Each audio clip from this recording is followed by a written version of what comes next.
अस्सलाम वालेकुम दोस्तों, क्या हाल चाल है। मैंने ना ईसा की वीडियो लगाना शुरू कर देनी हर वीडियो में कि तुम लाइक क्यों नहीं करते, शेयर क्यों नहीं करते, सब्सक्राइब क्यों नहीं करते। प्लीज़ किया करें, सपोर्ट करें, थैंक यू। और उस्मान शरीफ हैं जी, भाई ओमान आने के लिए पाकिस्तान में मेडिकल टेस्ट। भाईजान मेडिकल सबके लिए लाजमी है, यानी वो तमाम लोग, वो सब लोग जो ओमान में आना चाहते हैं वर्क वीज़ा के ऊपर, इन्वेस्टर वीज़ा के ऊपर या फैमिली 2 ईयर वीज़ा के ऊपर। इन्वेस्टर बेशक 1 साल का हो, 2 साल का हो, फैमिली 2 ईयर वीज़ा है।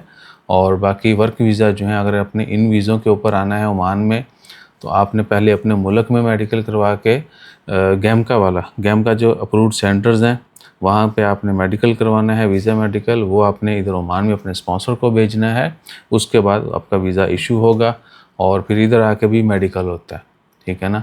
इधर आके जो है अभी सिस्टम ऑनलाइन है, पहले आपकी मेडिकल की फ़ीस पे होगी, बारकोड जनरेट होगा, वो पेपर बारकोड आपने लेके जाना है सेंटर पे, वहाँ से मेडिकल करवाना है, उसका रिज़ल्ट भी ऑनलाइन हो जाता है।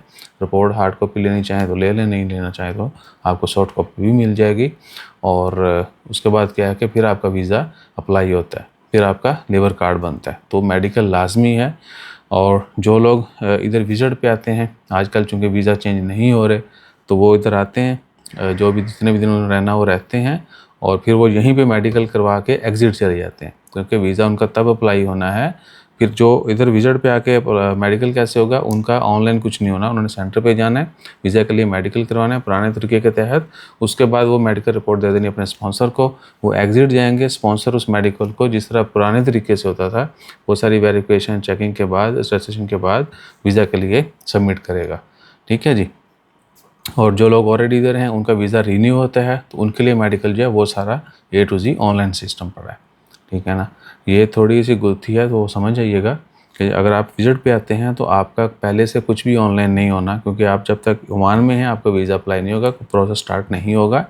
सबसे पहले आपने मेडिकल करवाना है, जनरल मेडिकल, जिस तरह पहले सेंटर पे जाते थे मेडिकल करवाते थे वो वाला, एग्ज़िट चले जाना है। फिर जो है आपका अरबाब उसको ऑनलाइन करवाएगा, सारा कुछ वो काम करवाएगा, ठीक है जी। उसके बाद आपका वीज़ा इशू होगा, अप्लाई होगा, इशू होगा। और बाकी कोई भी कन्फ्यूजन हो तो कमेंट कर दीजिएगा, थोड़ा डिटेल कमेंट किया करें ताकि समझ आ जाए और आसानी से बल्ब यानी रोशनी डाली जा सके। जज़ाकल्लाह, अल्लाह हाफ़िज़।